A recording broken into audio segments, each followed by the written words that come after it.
pinakamadaling hatakin para sa reunion na ito? At sino yung pinaka-last nag-yes?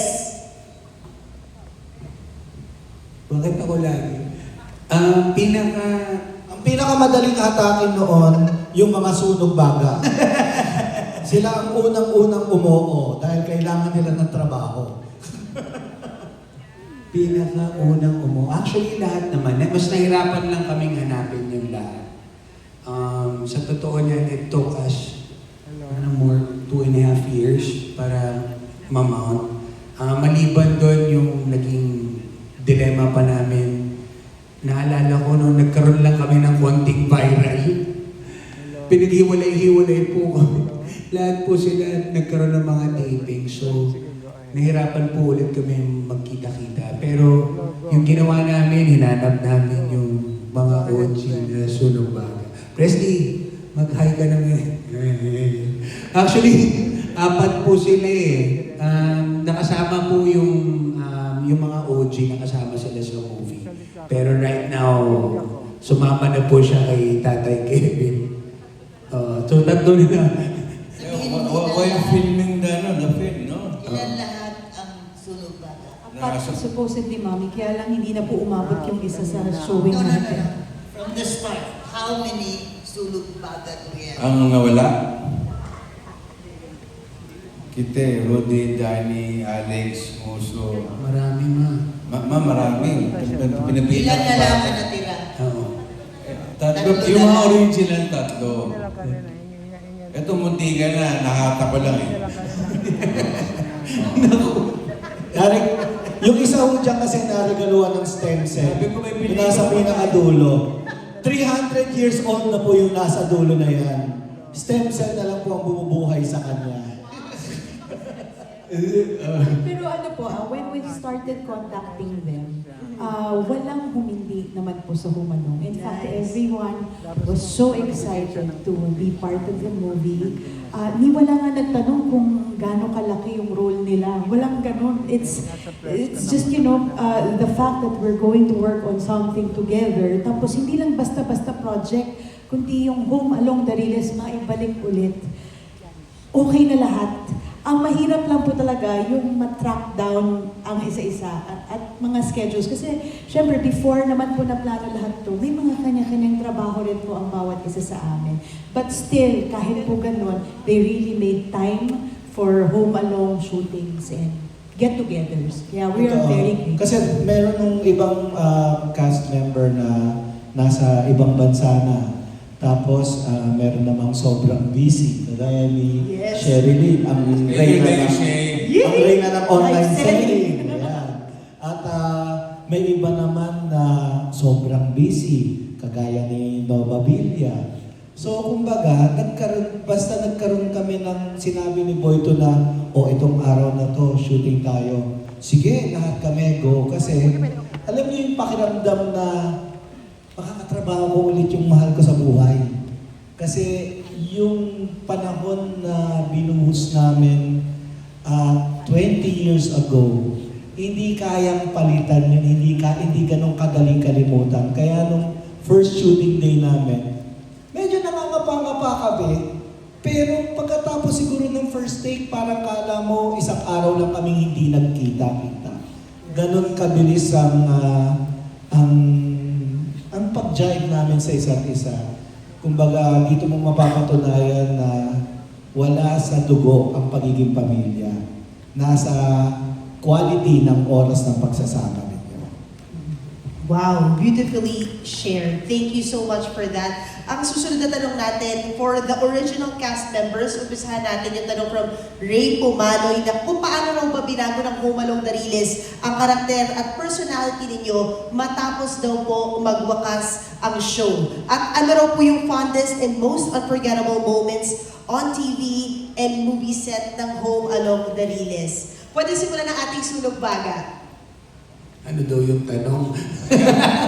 Yung fondest memory. Tatayo po ako, baka hindi mabuhat. Yung hindi nyo makalimutan po sa set at kung paano mo binago ng Home Along the Riles ang buhay ninyo. Paano binago ng Home Along the Riles ang buhay mo? At yung pinaka fondest memory, yung pinaka naaalala mo, At- hindi mo makakalimutan kailanman? At kaya mo baraw. Eh. Anong pinaka naalala mo nung nagde-debut tayo ng Home Alone? Sa 1990, alala ko yung mga hindi naman minsan si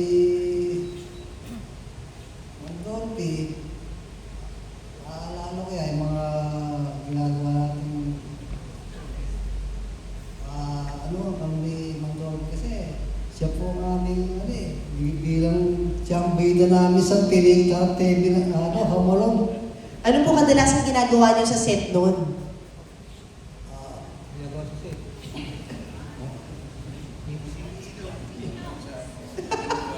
Minsan, tawagod kami. Ito lang kami kasi papalipas ng maghapon magdamag eh. Pag wala kami taping, kwentuhan kami na Mandorte kasi ano ko na kasi yan eh, pare boss ko na rin yan eh. Sige, Mandorte, kayo na po. Pagka ano yan, simula yun, baka 2 araw kami naglalaro eh. Okay ko, matagal ho. Sige po, sige po. Sana po may naintindihan kayo. Sa kaalaman niyo po, mga kapatid. Abangan nyo na lang yung subtitle sa YouTube. Text mo lang daw. Sa mga kapatid ko, si Presley po, ay bata pa po ako, kasama ko na. Siya po yung talagang may hawak ng bag ng tatay ko. Kumbaga siya talaga yung kasama ng tatay ko maski sa bahay namin. So ito ang mga may alam ng hindi ko alam. So kahit tanongin ko ngayon, waspluk. Wow! Wala pa rin alam. Sige, Presley, text mo lang ha. Sinabi mo. Si Albert, kaya mo, okay. Salamat, President. Bago po ako mag-umpisa, alam niyo, bago lang ako talaga eh. Konting panaktak lang po muna sa akin. Yes! Hi! Mga kaibigan, hindi ko sinasabi talaga alam yung 5 sunog baga, 4 lang po ang nakita, 2 baldado pa. Yan po, wala tayong magawa, ganun talagang buhay. Sa totoong buhay po, natutunan kay Tito Dolphy. Kasi doon susuko na po ako sa batang entablado po ako talaga. Nag-stand-up comedy ako, naging Megay Brothers, Jack and Poy. Alam po ni Tito Dolphy yan. Hello. Hello. Hi. Yes. Sabi Tito Dolphy, tuloy mo yan. Alam mo, anak ka rin ng artista. Mas mahirap ang entablado kaysa sa camera. Kaya tuloy mo yan. Ganyan. Kasi talagang bibitaw na ako dahil parang puro ganun na lang. Ang hirap po bumiyahe, show, gano'n. Kaya yun, sabi Tito Dolphy, sige niya.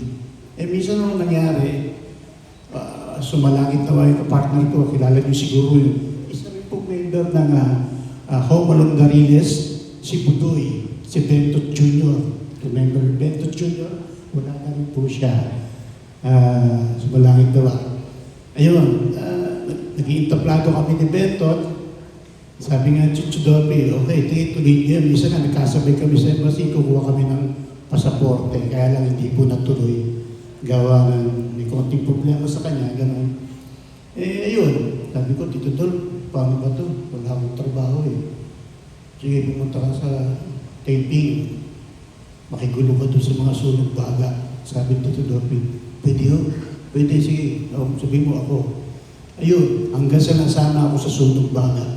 Hindi ko alam na sunog baga minsan totoo rin palang iniinom nila. Nagoyo pa ako, kala ko tubig. Yung pala totoo. Ayan. At dyan po nagtatapos ang ating press con. Maraming salamat po sa pagpunta. Thank you so much po, Sir Nagdalang buhay Edward. ka na mga kwento eh. Oo po. Bigyan nyo naman ng masayang alaala. Ako po ang isa sa medyo late ng konting napunta sa sunog baga. Actually, bago ako makapasok sa ABS, nalil lang ko yung guardia.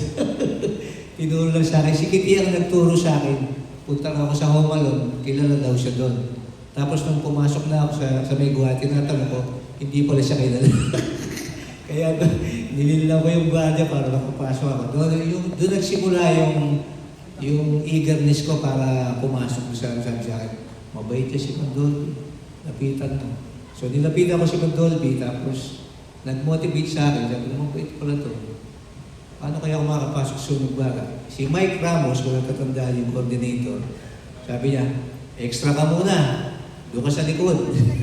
Kaya sila Danny, sila Lodi, galit na galit sa akin pagka lumalapit ako. Kaya kung lumapit ka dyan, hindi ka kakati ng camera. So nung lumalapit na ako, hindi na ako kinakat. So one time, dumating yung pagkakataon, pinag-dialogue ako ni Mang Vic, ni Vic, ni Direct Vic, sabi na, ayaw mo to? Sige yun, pipilitin ko. Makito Diaz siya. So nung nagawa ko yung dialogue, pinapirma na ako sa Sunog Baga. Sabi ko, magkano kaya ang TF dito? Tingin ko, okay yan. Sabi ko, kasi dahil masaya ako sa ginagawa ko, kahit maliit ang talent fee. Yun yung trabaho, yun yung ginagawa namin. Si Beto hindi binanggit eh. Ito talaga, ano ko kami nito, nag-duet kami nito nung nasa Romulo kami. Nung kilala na kaming Sunog Baga Boys, sumikat kami sa Batangas.